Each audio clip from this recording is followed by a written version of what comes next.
এক হচ্ছে সিগারেট, এই সিগারেট নিয়ে এই মসজিদের ঘটনা, মক্তবের ঘটনা। একটা বাচ্চা এই বয়সে যার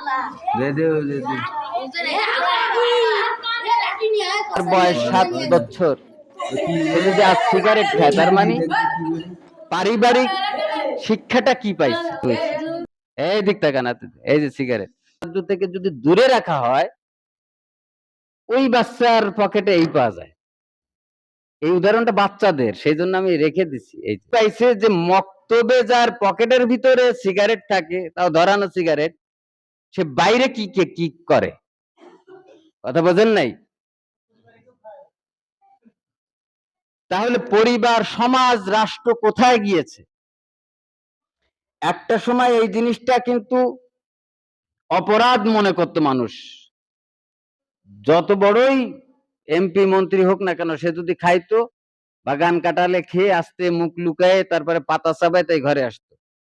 আর এখন যে যত বড় সভ্য, যে যত বড় অফিসার, যে যত বড় মেম্বার চেয়ারম্যান, তার তত বড় দামি সিগারেট।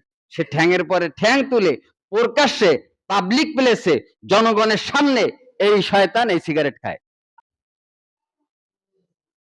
আল্লাহ তাআলার কোন বিধান আল্লাহর সাথে সম্পৃক্ত, সেটা যদি সে করে, না করতে পারে, আমল না করতে পারে, আল্লাহ তাআলা ক্ষমা করে দিতে পারে।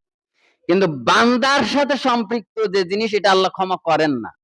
পাবলিক প্লেসে সিগারেট খাওয়া মানে বান্দাকে কষ্ট দেওয়া, বান্দার পর জুলুম করা, বান্দার হক নষ্ট করা। এইবার এটার মাপ নেবেন কি করে? যে এইটা খাইলে একটা মানুষের কষ্ট হবে, পাশে একটা যাত্রীর কষ্ট হবে, তার মানে তাকে জুলুম করা হলো। এই যে জুলুম করা হলো, এই মাপ তার কাছ থেকেই নিতে হবে। আমি সিগারেটের নালিশ আমি মক্তবে অনেকদিন থেকে শুনি। উপরে যখন বসতো গত বছর, ওরা হুজুর এরকম অমুক সিগারেট খাইছে, এই করতে কিনছে, দোকানদাররা বেচে কেন? এখানে কোন সিগারেট দুইটা আর ওইখানে রাখছিলাম, কিটা মানে ফেলাই দিছি। এই পাওয়া গেল মক্তবে বাচ্চাদের, নাউজুবিল্লাহ বলে না। এজন্য ওই বাচ্চা দায়ী না, আমি ব্যক্তি দায়ী, আমার পরিবার দায়ী, আমার সমাজ দায়ী, আমার রাষ্ট্র, আমার সরকার দায়ী। সরকার রাষ্ট্রীয় আইন ঘোষণা করেছে পাবলিক প্লেসে সিগারেট খাওয়া নিষিদ্ধ, কিন্তু আইনের প্রয়োগ করছে? শাস্তিযোগ্য অপরাধ, যে শাস্তি, আমার সামনে আপনি সিগারেট খেয়ে আমাকে কষ্ট দিলেন, পুলিশ অফিসার বাজারে দাঁড়ানো, যে বললাম যে স্যার অমুক সিগারেট খেয়ে আমার কষ্ট দিছে, এটা তো স্বাস্থ্যের জন্য ক্ষতি, সংবিধানের আইন লঙ্ঘন করছে, তাকায় দিই যে তার নিজের হাতে সিগারেট ধরানো। কথা বোঝেন নাই? আবার জজ, আপনি আদালত, ওই যে সরো ভাই আছে, আদালত পর্যন্ত যদি যান, কোর্ট কাছারি, জজেরা খায় না, কোন জজেরা সিগারেট খায় না? জজ কি বিচার করে? আপনার উকিলরা খায় না সিগারেট? কি তাইলে এই বাচ্চার সিগারেটের জন্য কি শুধু বাচ্চা দায়ী, না আমরা সবাই দায়ী? আবার এই বাচ্চাকে যদি আমরা পারিবারিক শিক্ষা, আমি বিয়ের সময় আমি কারে বিয়ে করে নিয়ে আসতেছি, আমাদের কোনো খোঁজ খবর নেই। এজন্য ঘরের মা থেকে শুরু করে সমাজের প্রত্যেকটা লোক যদি সচেতন না হয়,